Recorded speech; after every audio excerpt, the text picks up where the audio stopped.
راك واجد. روكستار درك علينا بعض التفاصيل في عالم GTA 6 راح تبدل مفهوم العالم المفتوح تماما. السر الاول، نظام الذكاء الاصطناعي في العالم المفتوح. ما راحش تلقى زوج شخصيات يديروا نفس الدور، نفس لي رول. كل شخصية عندها جدول يومي وردود افعال متبادلة على بعضها، وممكن اذا راح تبعتهم في زوج راح يقوموا بردود افعال واقعية وراح ينشكوا بيك لا بوليس.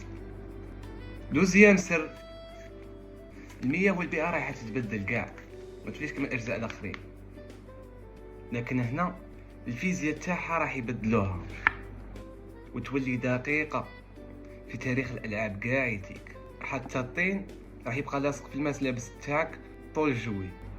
السر الثالث، نظام السطو المتطور، والاهم نظام السطو الثنائي. تقدر تبدل ما بين لوسيا وجيسون في اجزاء من الثانية.